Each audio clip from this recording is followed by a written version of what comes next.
Welcome into Behind Enemy Lines, a collaboration between the Paul Farrington Show and the Pack-A-Day Podcast. Paul joined by Robert Ziggy Ziegler up at Harvard University and Andy Herman of the Pack-A-Day Podcast to react to Week 14 of the NFC North. The Packers, just a monster win for you guys, Andy. Congratulations. Wish I could say I was happy. Well, I'm happy for you. For the Packers, it's kind of, same old. Success abounding for them.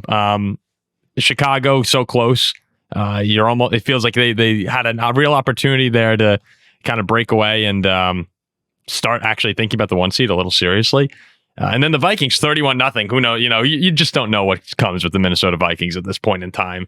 Nice to see JJ bounce back. We'll get into all of it here. I do just want to say, first off, Andy, do you respect the Chicago Bears a little bit more after this week? I respected them before the game. So to me, nothing really changed. In fact, it kind of reconfirmed what I thought, is that they're going to be a good team. They're well coached. They're going to be a pain to play. I still think Caleb Williams, to some extent, is holding them back and just he's not quite there from a traditional pocket passing quarterback quite yet. That's okay. He's in year 2. It's year 1 in Ben Johnson. He's going to get better. But I think right now he's not quite there yet. And then defensively, they just don't have pass rush. Those were the two things that had to blitz Jordan Love a lot in that game. And when they blitzed Jordan Love, he completely tore him apart. So everything else was as advertised and was as expected. They fought even when they were down, 2 scores and came back and tied that game.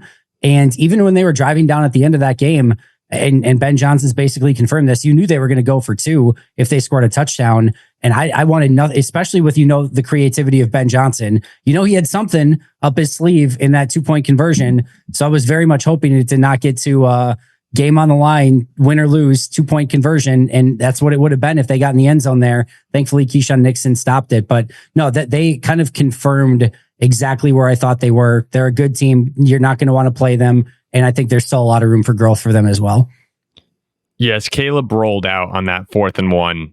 The camera, you couldn't see in the end zone as he started his throwing motion. And I think, at least me, I was like, oh, he's got to have someone wide open. Like, it just felt like one of those plays where, someone leaked out a tight end. And I have to imagine that you and the rest of Packer Nation watching that on TV breathed a pretty big sigh of relief when you saw Nixon back there. I don't know if you guys know the story on this or if you've been following it, but Nixon was in man coverage on DJ Moore. DJ Moore comes across the formation through the play, and Nixon is on DJ Moore, and Evan Williams is supposed to have Cole Kmet deep in the end zone, and Evan sold out for the run to try to stop it on 4th and 1, and Evan comes up and Kmet's wide open in the end zone, and Nixon, who's watching the whole play unfold as he's kind of crossing the field with DJ Moore, completely abandons DJ Moore and beelines I didn't know that, to cover Kmet in the end zone, and in doing so was there to obviously intercept the pass, but he went completely off script. If he just would have stuck with the man that he was on in DJ Moore, it's a wide open touchdown. Nobody's covering him. So it would have been what we thought. Well, it would have been what I thought. Wow. Correct. That's crazy. I mean, you saw the Ben Johnson play design that game. He's so good at getting those tight ends to just slip out awesome. Unnoticed. You saw it on the first touchdown for the Chicago Bears, making that play on Cole Kmet there after failing to make it on Colson Loveland. Obviously really important. Yeah, big time. I have a couple of questions for you guys. Well, at least one for sure. I may have forgot the second one already because I'm already fired up about all things Packers. So the first one I want to ask is it for you guys? I would think that it's almost better in a way. This is maybe sounds weird that the Packers won that game.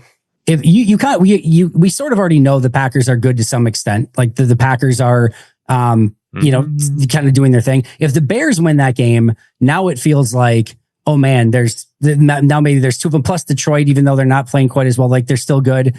Like it just feels like the Bears losing this might almost be a little bit better because now, I don't know, maybe there's still some sort of hope that maybe the Bears aren't quite as good as you would expect them to be. I don't know. It's just an interesting sort of thought experiment of what would actually be better for Minnesota. Because if Chicago wins, now their timeline feels accelerated. And now it just feels like for sure there's 3 better teams in the division. Now at least there's maybe some question of where Chicago's at, even if they did play an overall pretty good game. I'm not sure how much differently I really feel about Chicago than if they had scored a touchdown there at the end, won the game. if Chicago went in and got blasted, which like has happened to them a number of times in Green Bay, then I think it would be fair to reassess them and say, okay, like maybe they have a little bit more to do. I thought that performance, especially going down, allowing the deep touchdown right before halftime to Melton, I was like, okay, they're going to get their doors blasted off, and we're going to have to think differently about the Bears. I thought the way they came back in the second half with those long touchdown drives, and the way they ran the ball, they did not break off their identity at all. And I thought I was really impressed with them. I'm still, it doesn't change the way I view them at all. And I think that they're on a really good course. Even if I still think it's very possible they could miss the playoffs this year. Ziggy and I were debating this on our show yesterday with the way the schedules work out, and Detroit last week of the season, San Fran the penultimate week, that all could come into play. But I think the Bears are in really, really good shape. Yeah, I think the last thing you said, Andy, was maybe the Chicago Bears aren't for sure better than the Minnesota Vikings. And I think all you have to do is consider what happened when Chicago went to Green Bay and what happened when Minnesota went to Green Bay. Chicago, as Paul said, they could have gotten blown out of this game. They held into it. They had a fourth down play that, as you just said, if it weren't for Keyshawn Nixon making a heads up play, very few players in the NFL do. Chicago has a good chance of winning that game, or at least going to overtime, or however they want to play it. Minnesota, we had more interceptions than offensive yards in the second half. These were not remotely similar teams. So I still feel like the Chicago Bears are much better than us, and that Minnesota has some real soul searching to do going into this offseason. But I guess you're right. At least like the Chicago Bears, maybe we'll be better than them next year. Who knows? I know, we won't. I think the Bears fans are looking at this like we definitely could have won that football game. You know, like that touchdown right before halftime is one that you have to be kicking yourself over. My guess is Chicago fans right now are thinking, you know, let's get this one in Green Bay and win the division. I think the division is still on Bears fans' minds. I think so too, for sure. And it should be, right? Yeah, for sure. I mean, that the game in a couple of weeks, Chicago, Green Bay in Chicago, is going to be huge. Chicago's got Cleveland this week. Now, Green Bay lost to Cleveland, so it can't say anything. But yeah. You know, they should win that game. And then you've got that massive rematch coming up in a couple of weeks right after that. But not only that for Chicago, but following Green Bay, if they lose to Green Bay, now all of a sudden they have San Fran and Detroit in their final two. And it's like, oh God, like we need to get a win here. And neither of those games are like easy games. And if San Fran wins, you could be looking at a real situation where that week 18 game is Chicago versus Detroit. Winner gets the 7 seed, potentially going to Green Bay, who would be the 2 seed in that scenario. That's a real possibility for what we're looking at right now. I think it's likely. That that's what winds up happening here towards the end, which I actually hope the Bears, I don't know. I don't really like the Bears, but we have so many friends who are Bears fans where it would kind of be fun to see them sneak in as the 7, like a Green Bay Chicago game in the first round. I mean, that would be, for me at least, I think that would be a lot of fun. I'm sure Packers fans, I'd pick Green Bay to win that game. And if you told Packers fans they could beat the Bears in the playoffs, I think they'd all enjoy that. If somehow the Packers, again, not somehow, I guess, but if the Packers beat the Bears in Chicago in a couple weeks, and then they faced off in the 2-7 game and Green Bay beat them again, Chicago fans might not recover. It might just be they're already struggling with another loss to Green Bay this week. If they lose 2 more this year, including in the first round of the playoffs, it's going to get really bad for Chicago fans. I have to imagine you'd feel more comfortable playing Chicago than Detroit, though, right? I would, but I'll just say this too. Here's the first thing. I'm not going to feel comfortable against anybody in the NFC. I just think it's going to be a really difficult game no matter what. And there's just always that feel of like, could you beat a team 3 times in a year? Mm-hmm. That's in like Ben Johnson's like a really good coach. Like he's going to have something at some point that would give me a lot of concern going into that game as well. But I guess if given the choice right now of who to play, Detroit or Chicago, I would take Chicago, but I wouldn't be like thrilled about it. Yeah, it's funny thinking about that Bears-Packer game where obviously, you know, you want to win that. You want to host the playoff game, win the NFC North, but that opens the door for Detroit to come back in. And I'm sure that there are some Packer fans out there who would much rather play Chicago than Detroit because you know, you get Jahmyr Gibbs and maybe they get a little bit healthier. Like that's still a really scary team. I think everyone in the NFC would love for Detroit to be eliminated from postseason play, but It's cool that all these teams play each other down the stretch. I mean, in either way, if that happens, if Green Bay gets the 2, it's probably because, again, they beat Chicago in Chicago. So you're either getting Detroit, who you've beat twice already and would have to try to beat them for a third time, or you're getting Chicago, who you've beat twice already and try to beat them for the third time. So yeah, in either way, it's a big time matchup with a ton of stakes. It'd be intense. That's to say the least. The other thing I was going to mention is I don't know what you guys celebrate, if you celebrate Christmas or other holidays, but I got you guys an early present. So I just wanted to get this through to you guys. Let's hear it. I've got the pathway, the exact pathway to the Minnesota Vikings making the playoffs. There still is one. There's like a 1% for you. Yeah, 1% right. chance. So here it is. Here's what you guys need to cheer for the rest of the way. It's not much. It's only like a parlay of 20 games that you need to go correctly. The Vikings need to go 4-0. No shock there. So wins over the Cowboys, Giants, Lions, and Packers in order to have a chance at this. Easy. The Falcons need to beat the Buccaneers this Thursday on Thursday Night Football. So that's your first one. Your first one you get to cheer for. You need a Falcons win. Okay. The Browns need to beat the Bears this Sunday. That's your next one. Panthers need to beat the Saints. That's good. All right. That's easy enough. Rams over the Lions. All right. That's workable. Again, you guys have to beat the Cowboys. Packers need to beat the Bears next week. So you're Packers fans next week. Then you guys beat the Giants. Steelers beat the Lions in week 16. So you're cheering for Aaron Rodgers in that game. Commanders over Cowboys in week 17.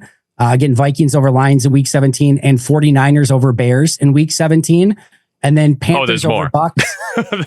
Panthers over Bucks in week 18, Vikings over Packers in week 18, and Lions over Bears in week 18. So there is your pathway to the Vikings getting into the playoff picture. Or the I have a different thing I'm cheering for, Andy. So ahead of the Minnesota Vikings right now in draft position are the Giants, Raiders, Titans, Browns, Saints, Commanders, Jets, Cardinals, Falcons, and Bengals. I'm cheering for every single one of those teams to win out. That's all I care about at this point. Because even if we make the playoffs, like if Minnesota gets the 7th seed and we're going to Green Bay? Like, Paul, do you want to relive the game, the Vikings-Packers game at Lambeau? Do you want to see that again? If all that happens, yeah, there's magic on our side. I was going to say, Ziggy, if you hit a 14-game parlay to get in the playoffs and go on a 4-game win streak and all of that happens, you are officially a team of destiny at that point. So. No, Andy, you don't understand. When the Minnesota Vikings look like a team of destiny, this is when they let you down the most. Fair.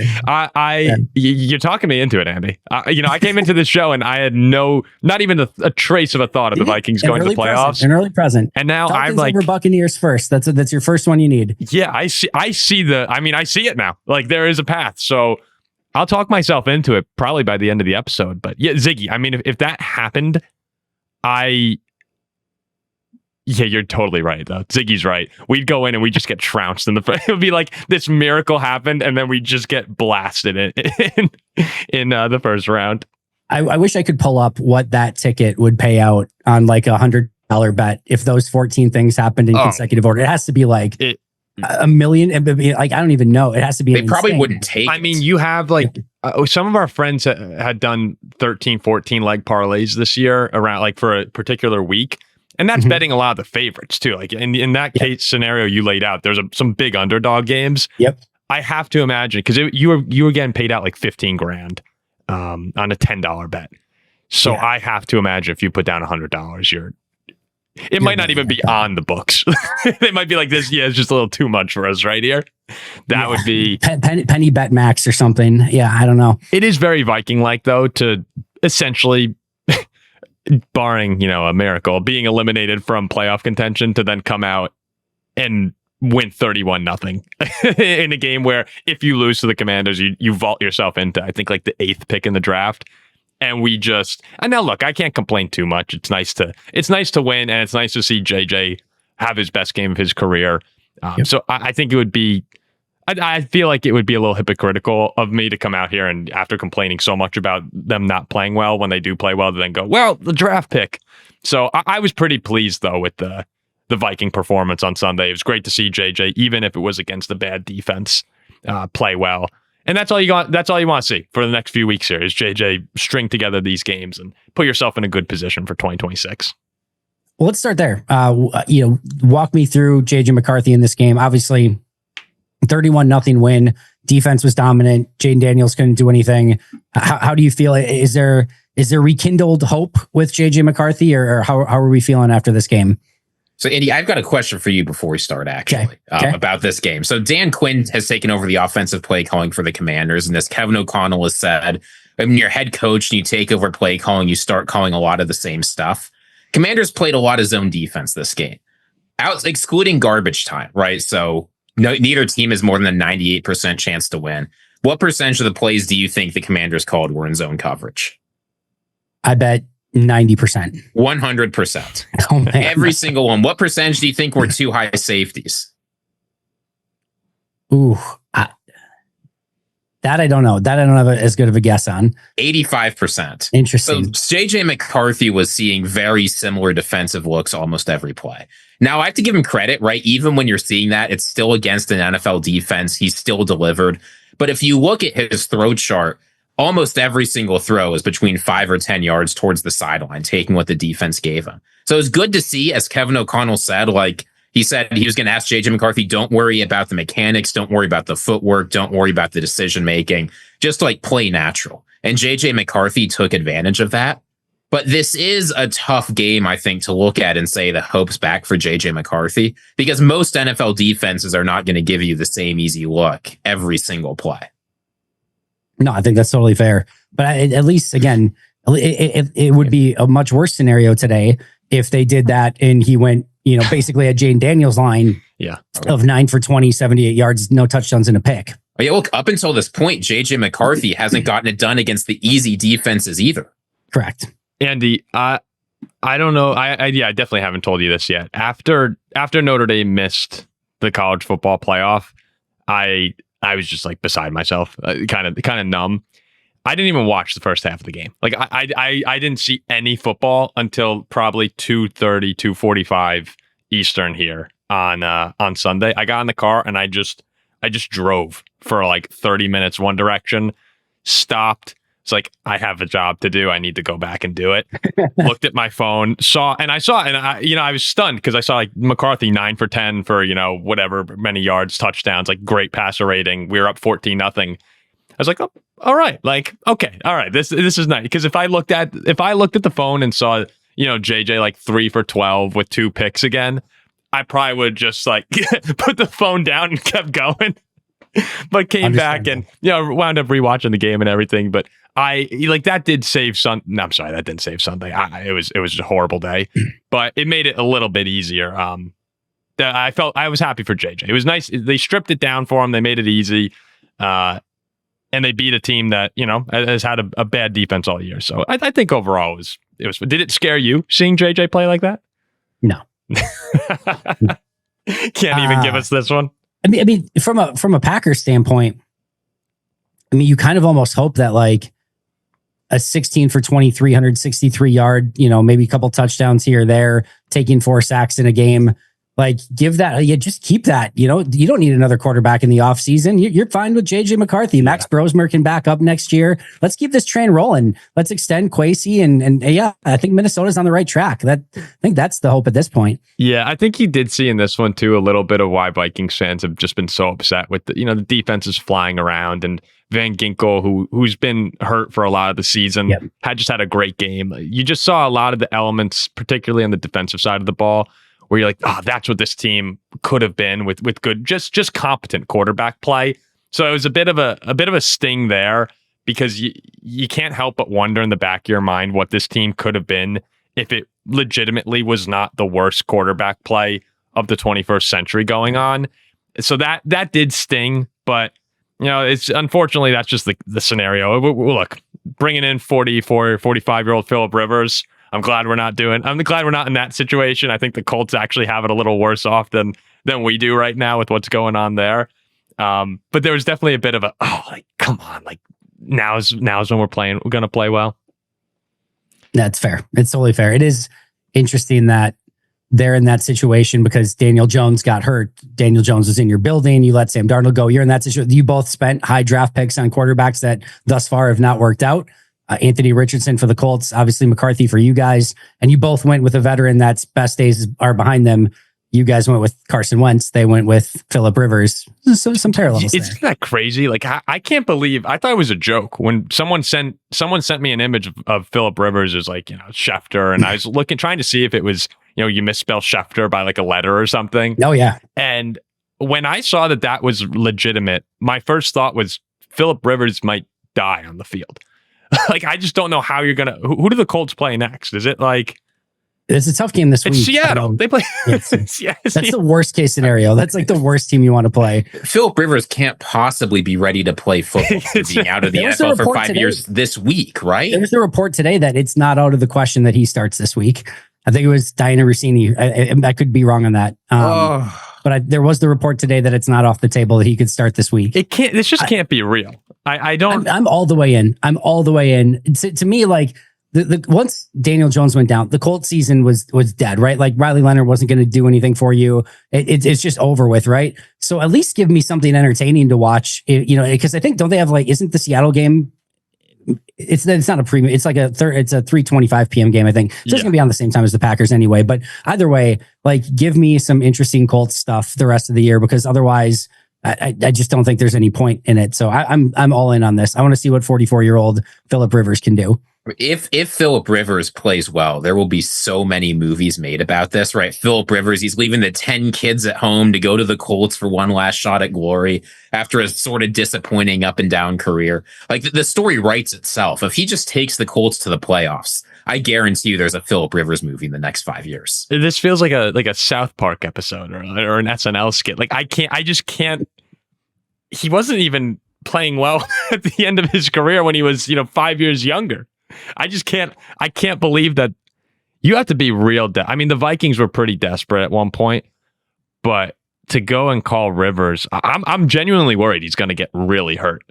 I can't imagine him playing. This is not an easy, stretch either. The Seahawks, obviously, their defense is incredible. They face the Texans, who's arguably the best defense in all of football. 49ers have a pretty good defense. And then I lost my thing here of who their other team they play. Oh, here it is. It is the Jaguars. Oh, yeah. Jaguars. Jaguars have been playing actually pretty good defense too. So those are all, I think, we're the 49ers. You get like 2 of the top 3 defense. And then you get to finish the season by playing against the Houston Texans. Yeah. So like the defensive lines they have to face over the next 4 weeks are crazy. Did you see what the Texans did to Josh Allen a couple weeks ago? I wonder if they called Brady. You have to imagine that. I don't think Brady could play with for the ownership. I don't think so. Yeah, you're right.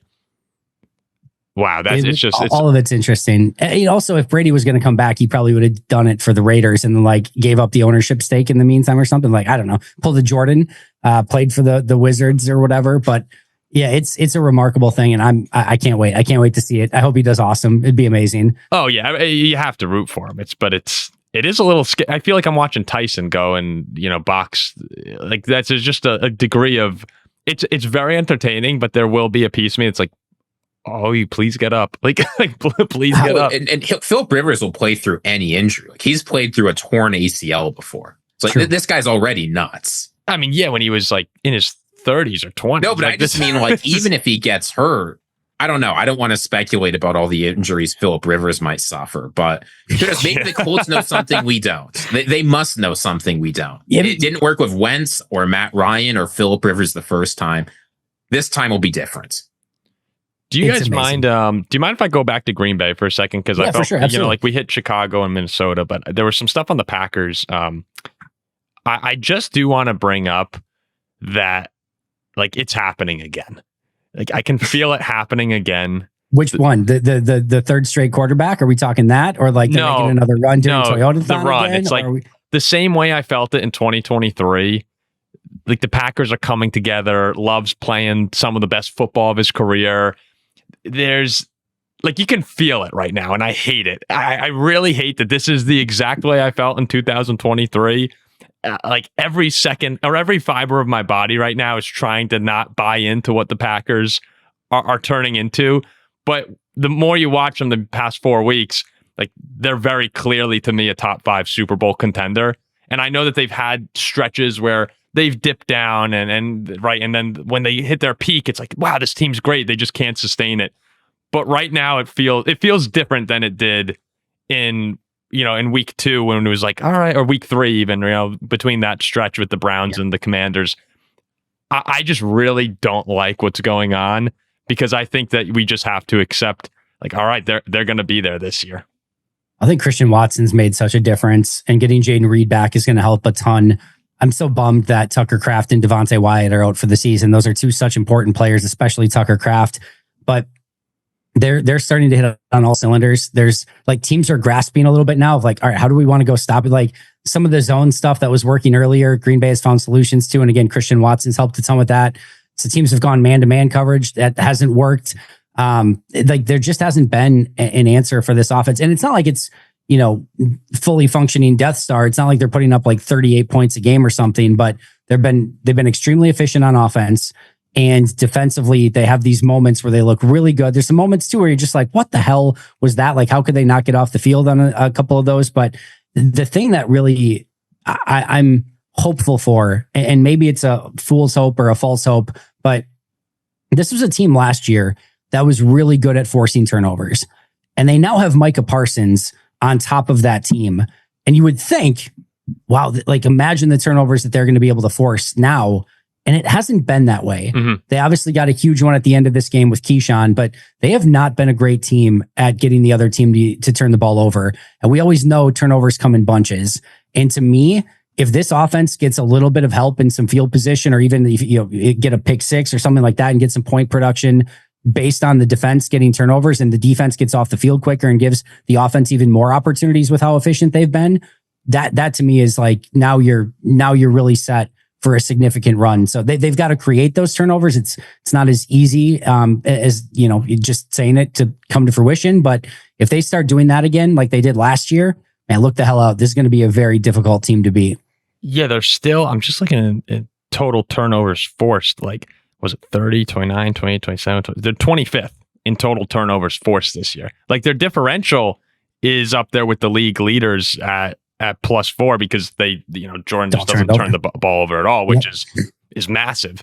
But I think you're totally right, Andy. If they start winning in that department more, it's like, I mean, that's what makes this team the Super Bowl version. No, I totally agree.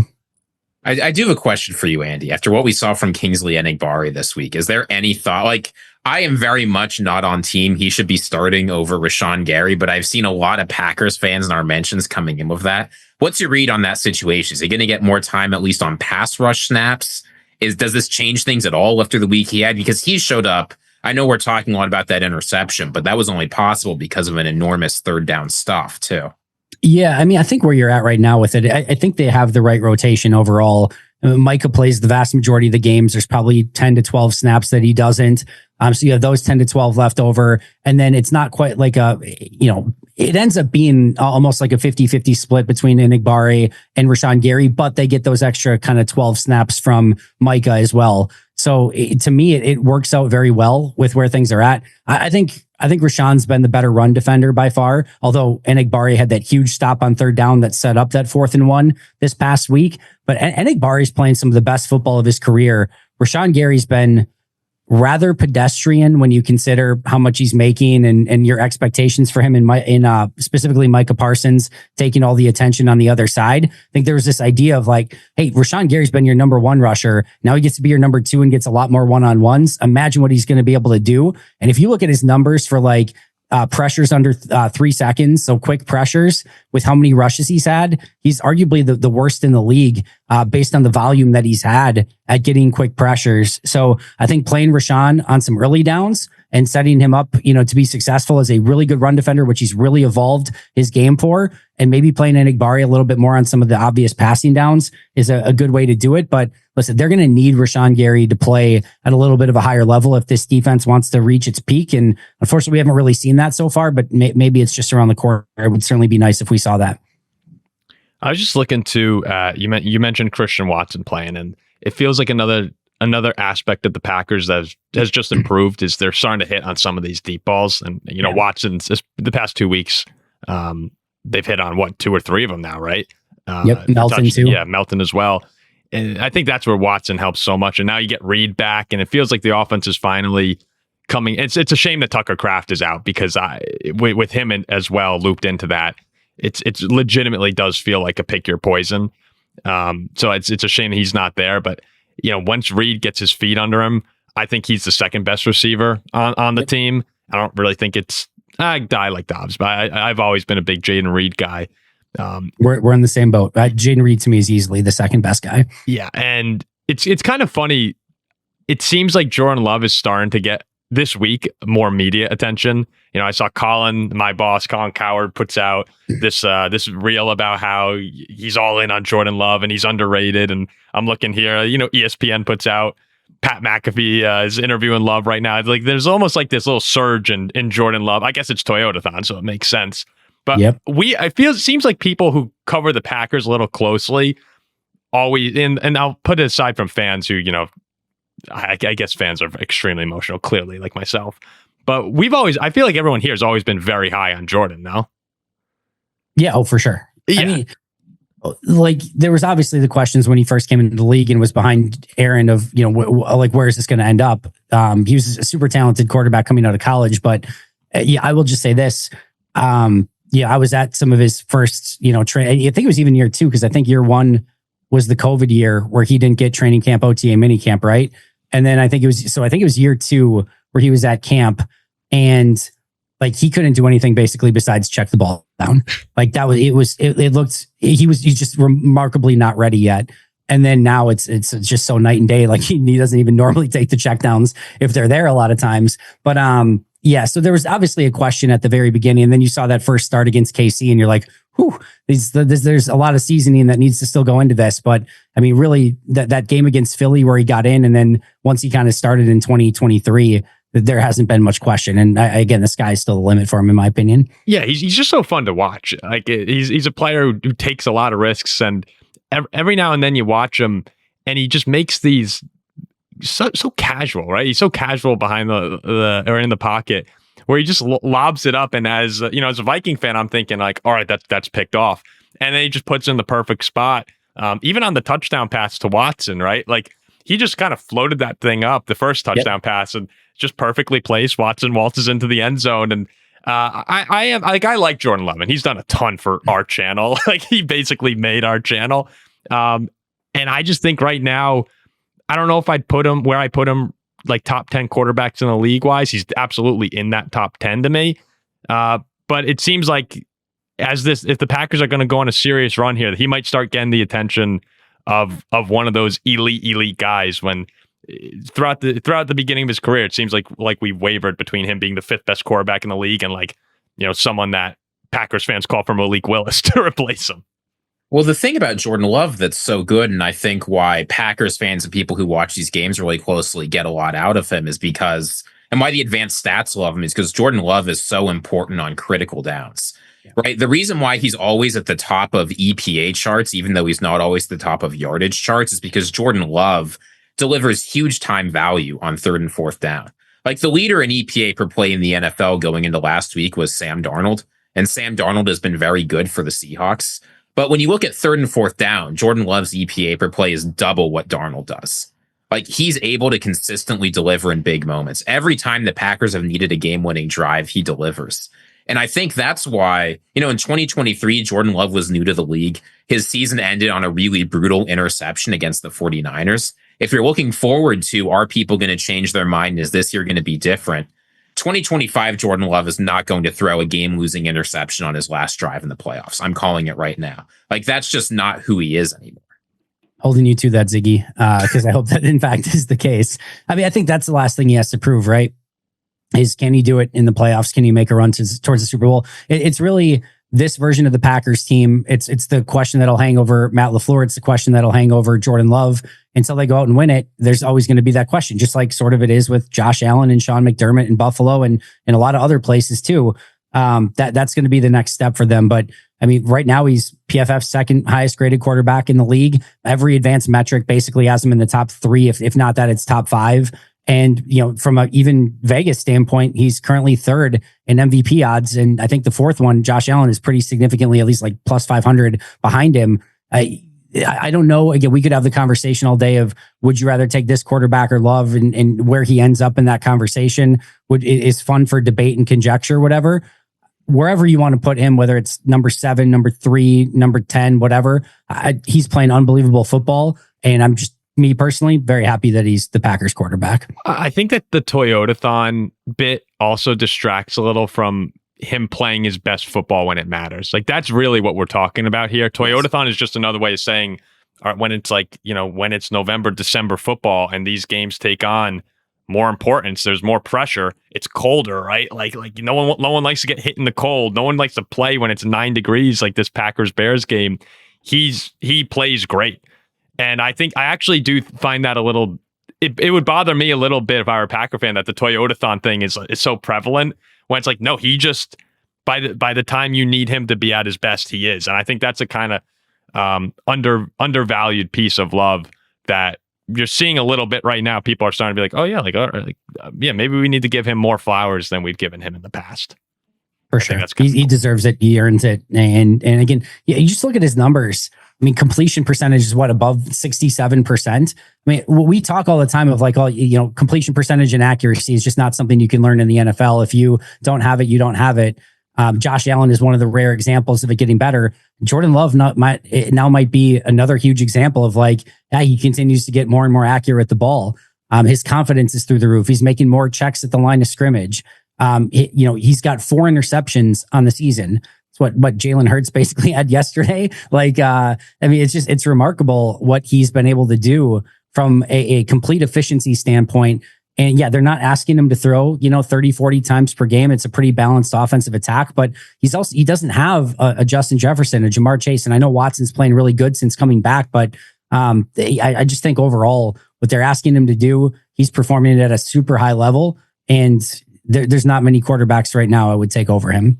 Would you rather go into, I'm just like completely all over the place right now, but would you rather go into LA for the NFC Championship game and play the Rams, or go to Seattle? The Rams, simply because, and here's the thing, I think the Rams are the best team in football. I would, kind of put my stake on that. I have kind of for a little while now, but Seattle's a brutal place to play in. Mm-hmm. I don't know if I can stomach another NFC Championship game in Seattle. That's going to be tough in and of itself. But the other thing is that Seattle would be a true road game. The Rams would be a home game, or at minimum, that thing's going to be split. Yeah. And that the Rams are going to be going silent count on offense if that game is there. So that would give me a little bit of a boost of confidence too. And Matt LaFleur 5-0 versus Sean McVay too. So I saw you tweeted that.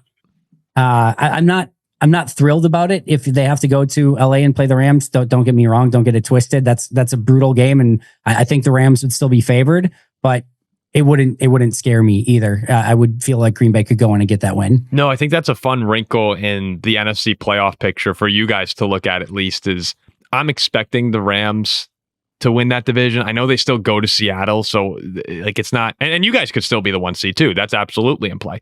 Yeah. But if you wind up being the 2, which I feel pretty confident right now that you're going to win the division, I think you're going to beat Chicago in Chicago. Of course, if they win that game, everything changes. But if you do win the 2 seed, then like if the Rams are the 1, I think that at least, at the very least, it's like you get to the NFC Championship game and you're kind of feeling comfortable going. And usually you go on the road. If you guys go to San Fran, you go to Seattle, you go to Philly. Like, I mean, those are places that are just brutal. Like the Eagle going to Philly feels like it's just, you're not going to win that game. It's if you got the Rams there, a dome, you're inside 2. You guys play well indoors. Like, I just think that's a nice spot for the Packers to be in if it winds up being the case. But if you do go to LA, you also have to play Matthew Stafford, right? Like, it's fair. There's a trade-off. Maybe LA is an easier place to play. But honestly, if I could choose between facing Jalen Hurts or facing Matthew Stafford in the playoffs, or Sam Darnold or Matthew Stafford, look, it's beating the Rams is going to be tough this year. Would you take Seattle, Ziggy? I'd rather play at Seattle than at LA. Yeah. Yeah, it's like that. No, that's the question. That's why I find it kind of interesting. All right, do you guys want to look ahead to this week 15? Let's do it. We'll run through the NFC North games. All right, I want to do it in the correct order here. So let me pull this up. The we'll just start with the Packers. We're on them anyway. So the Packers go to Denver. It's a 4:25 game. Two really good football teams. The Denver defense has been great all year. They've kind of been squeaking by a bunch of games. So how much faith do you have in Bo Nix? I mean, we'll find out. Andy, how are you feeling about that one? This is great for podcasting. I don't know yet. I honestly don't know. I'm very torn in this one. I'm going through and starting to watch some of the Denver stuff, and they're really good. And then you sort of start piecing it together. It's like, well, Surtain is really good. Nick Benito is really good. They've got some real ballers on their offensive line. Quinn Miners, former UW Whitewater guy, is fantastic. But you look at it as a whole and you're like, there's not a ton that you're losing sleep over from a player standpoint. But my goodness, both on offense and defense, they play really good team offense, really good team defense, and they don't hurt themselves. They play really sound football. I'm going to say, I think I'm more leaning towards the Broncos in this one. And then I think Green Bay reels off their last three as they get ready for the playoffs. I think they beat Chicago, beat Baltimore, and then beat Minnesota in that final game to help you get to help you guys get that better draft pick. We're just trying to help. So yeah, I think that's where I'm leaning towards right now. But this one's a really fun game, and Green Bay certainly can go in there and get the win. There's only one team currently projected to be in the playoffs that has fewer takeaways per game on defense than the Green Bay Packers, and that is the Denver Broncos. And this is why I think in their last 4 games, they've got really close victories over the Raiders twice, the reeling Chiefs, and an overtime win against the Commanders. Look, the Minnesota Vikings just beat the Commanders 31-0, and the Broncos have to go to overtime to put them away. I agree it will be a tough game. Going on the road to Denver is totally different than playing them at home. But I think Jordan Love is a lot better than Bo Nix, and that's going to be the difference this game. Packers win by a 1.5. Wow, 1.5. Okay. I'll say Broncos by 1. I think it's gonna be low scoring. I'll say 23-21 Broncos. Yeah, Ziggy, you brought up a good point. You watch Denver, and a lot of times when you watch them, they've won 10 games in a row here. I think 10 games in a row. Yep. But you watch them play, and half the time you're watching the game, you're like, this team really doesn't seem that good. And then they find a little magic at the end, kind of like, Kansas City last season's 11-0 in the regular season. I think that Chiefs team is better than this version of the Broncos. If things go right for Kansas City, who knows where they'd be this year with their record in 1-score games. But the Broncos are just having one of those years where, they do get the batted pass against Washington. They do have the comebacks against Philly and against the Jets. The Jets, right, in London. Their defense is fantastic. That is something that we know for sure. And at home, they do have a big advantage. I'm going to go with Green Bay, though. I think that you guys are going to get after Bo, who he only has 9 interceptions. He's only been sacked 16 times, kind of to your point, Andy, that he's done a great job of not hurting Denver. But I just think you guys are the better football team. And I think you're hot right now as well. And even though the Broncos are winning, I think you're right, Ziggy. It hasn't really been impressive. Now, in Denver is always going to be difficult, but I'm going to go with the Packers in this one. It's a huge game. My mind. I'm going 17-15 Packers. I'm changing it. 17-15 Packers. You talked me into it. It's a huge game for you guys too. I mean, you win this one, you win Chicago, and all of a sudden it's like, okay, we feel great about winning the division. The 1 seed's on. If you lose this one, I don't want to kiss the 1 seed goodbye for you, but I think it's going to be pretty hard. Oh, for sure. It's all but gone if they lose. They probably need to win out if they want the 1 seed. Yeah, and that's actually a dangerous spot that Green Bay's in right now. I think they'll be fine for it, but they just had this huge emotional win, and it's like, all right, we got the North back, and now the schedule really ramps up over the next 4 weeks, before the Viking game. The next 3 weeks, it seems like it really ramps up. Yeah. So this would be a big spot to come out and not have a lackluster performance. The Bears go to Cleveland, and they take on the Browns, who have given some teams... I'm sorry, the Browns go to Chicago to take on the Bears in a 1 o'clock game. Give me Chicago. I think the Browns might be able to keep this a little bit close with Shedeur, but I actually think this one's going to be closer. I'm going to say 24-20 Bears. The Browns can win a game in one situation, and that's when Myles Garrett gets double-digit sacks in a single game, which it seems like he's done half the time this year. Obviously, it's not that many. But like when Myles Garrett has those 3 or 4 sack games, that's when the Browns are in it. Caleb Williams avoids sacks. This is now what he does. This is who he is. The Bears are favored by 7.5. I think they cover. They beat the Browns by more than 2 scores in a blowout. Isn't it frustrating, Andy, trying to chase around Caleb Williams? Like they asked Micah about it. It's absurd. It's a crazy superpower. For all the arm talent that he has, his legs are absolutely crazy for what he can do to escape out of the pocket. You think you have him, he is Nightcrawler, where you think and all of a sudden, and he's in a different spot. It's absolutely remarkable. I remember him doing it against Notre Dame when he was, I think it's the year he won the Heisman Trophy, and they pounded us in California. And I remember we had free rushers, similar, right? A couple of Packers guys had free rushes at him, and you can't bring him down. It's crazy.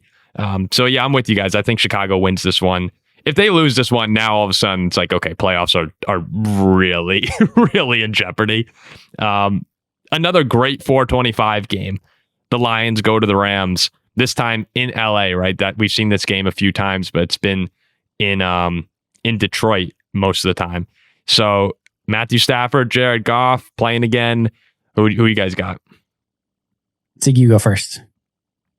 I think the Lions are a very good team. I like Jared Goff. I like what their offense does. But Matthew Stafford and the Rams just seem unbeatable. You need fluke interceptions from him like the Panthers had. It seems to have a chance of beating this team. Now, when you set that aside, they've steamrolled a schedule that wasn't particularly easy. I think the Rams win this one handily, and the Lions are on the back foot chasing the North again. Rams by 7. Say Rams 31-27 in this one. And I think it's going to take a huge game from Aiden Hutchinson for Detroit to win it. I don't think he can. I think the Rams pick up the win.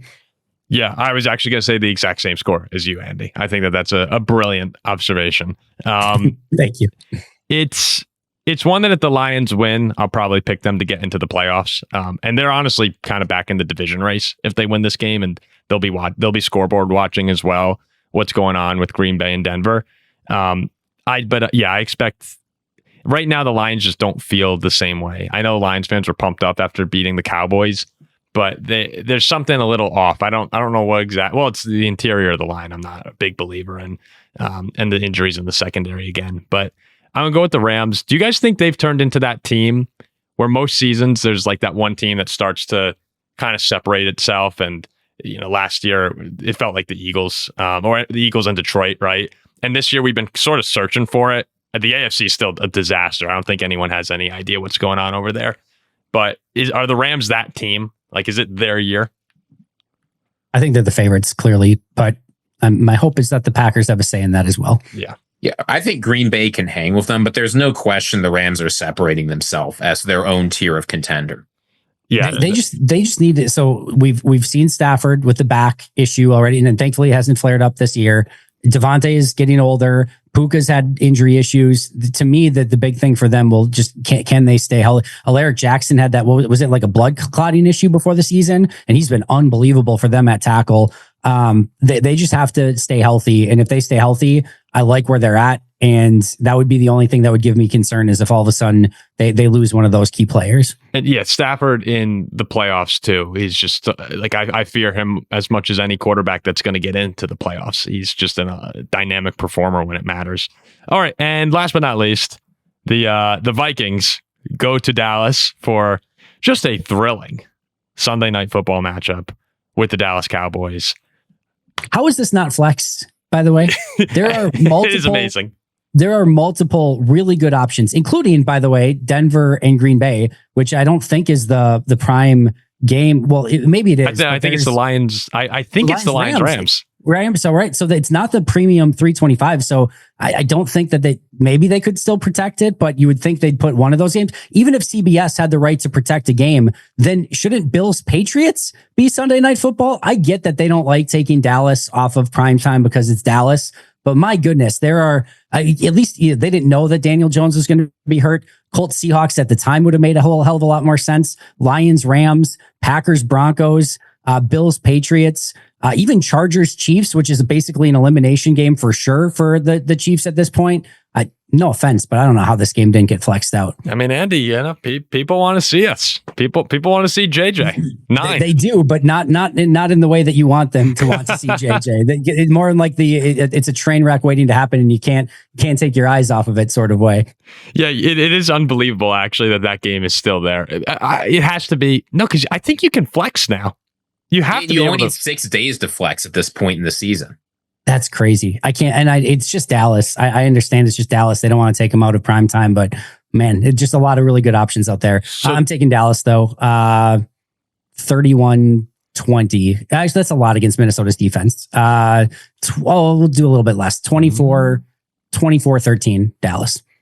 The Cowboys, it looked like they were probably out of it after their loss last week, but with the Eagles losing again last night, when we were recording this a couple days ago, they still have a chance to win the division. The Eagles have an easy schedule coming up, but Dallas is still playing for something.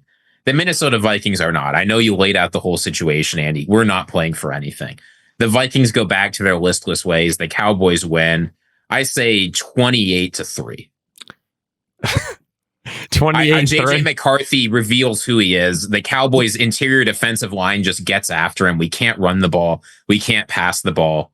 I'm not expecting anything good out of Minnesota this game. You're forgetting, Ziggy, that it doesn't matter to us, so we'll be good. You keep forgetting that, now that the tankathon is on. We can't win 2 in a row because then the vibes start getting good, and we can't have that either. No, why not? The vibes will be awesome. Like the vibes can be great now because it just doesn't matter. I got 34-0 Vikings. They topped the 31-0 with a shutout in Dallas. No, I think it'll probably be like 24 or maybe 27-17 Dallas if I gun to my head. But I'd love to beat the Cowboys. We're going to end up with the 12th pick in the draft no matter what, 11 or 12. So once you settle in on that, it's nice to beat Dallas too. No one likes the Cowboys.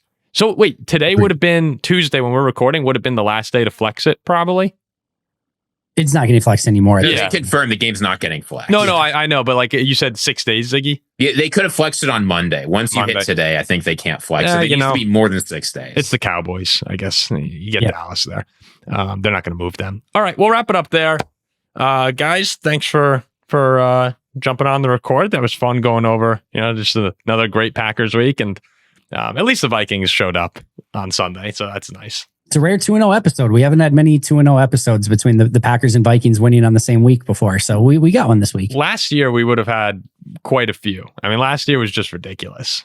Big time. But yeah, it feels like we've returned to order in the NFC North. Although Chicago's still hanging around. So it should be a really fun end of the season.